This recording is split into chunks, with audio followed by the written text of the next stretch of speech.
ஆதியாகமம் அதிகாரம் 7.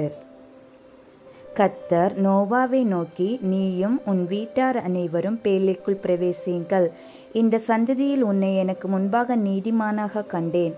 பூமியின் மீதெங்கும் வித்தை உயிரோடே காக்கும் பொருட்டு நீ சுத்தமான சகல மிருகங்களிலும் ஆணும் பெண்ணுமாக 7 ஜோடும், சுத்தமில்லாத மிருகங்களில் ஆணும் பெண்ணுமாக ஒவ்வொரு ஜோடும், ஆகாயத்து பறவைகளிலும் சேவலும் பேடுமாக 7 ஜோடும் உன்னிடத்தில் சேர்த்துக்கொள்.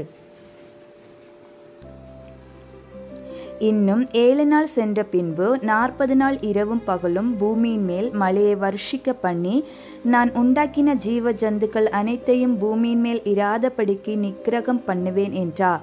நோவா தனக்கு கர்த்தர் கட்டளையிட்டபடியெல்லாம் செய்தான். ஜலப்பிரளயம் பூமியின் மேல் உண்டான போது நோவா 600 வயதாயிருந்தான்.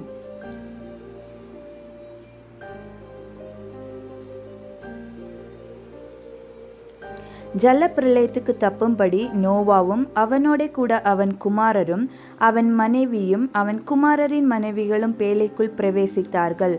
தேவன் நோவாவுக்கு கட்டளையிட்டபடியே சுத்தமான மிருகங்களிலும் சுத்தமில்லாத மிருகங்களிலும் பூமியின் மேல் ஊறும் பிராணிகள் எல்லாவற்றிலும் ஆணும் பெண்ணும் ஜோடு ஜோடாக நோவாவினிடத்தில் பேழைக்கு உட்பட்டன.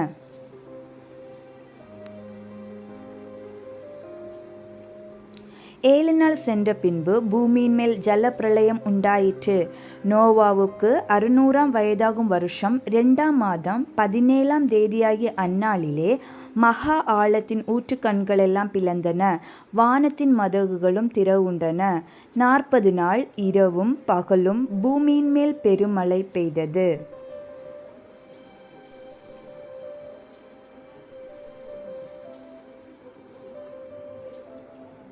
அன்றைய தினமே நோவாவும் நோவாவின் குமாரனாகிய சேமும் காமும் யாபேத்தும் அவர்களுடனே கூட நோவாவின் மனைவியும் அவன் குமாரரின் 3 மனைவிகளும் பேழைக்குள் பிரவேசித்தார்கள்.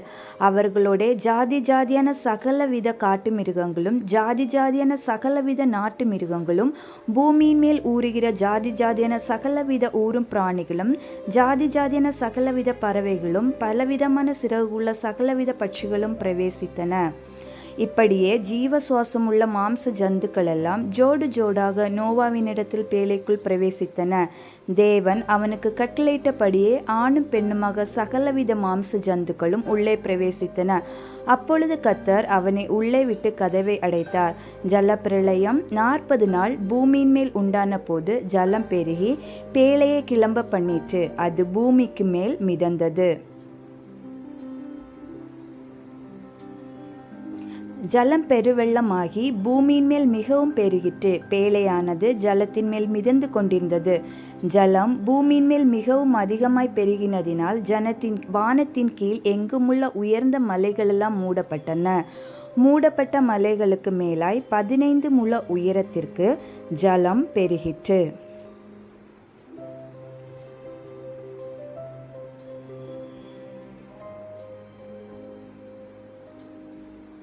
அப்பொழுது மாம்ச ஜந்துக்களாகிய பறவைகளும் நாட்டு மிருகங்களும் காட்டு மிருகங்களும் பூமியின் மேல் ஊறும் பிராணிகள் யாவும் எல்லா நரஜீவன்களும் பூமியின் மேல் சஞ்சரிக்கிறவைகளும் யாவும் மாண்டன. வெட்டாந்தரையில் உண்டான எல்லாவற்றிலும் நாசியிலே ஜீவ சுவாசம் உள்ளவைகள் எல்லாம் மாண்டு போயின.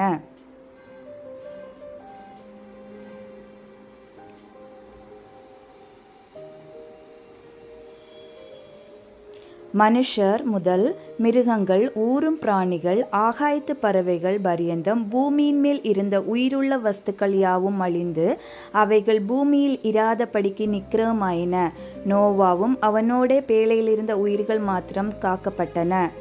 ஜலம் பூமியின் மேல் 150 நாள் மிகவும் பிரவாகித்து கொண்டிருந்தது. Thank you. God bless you.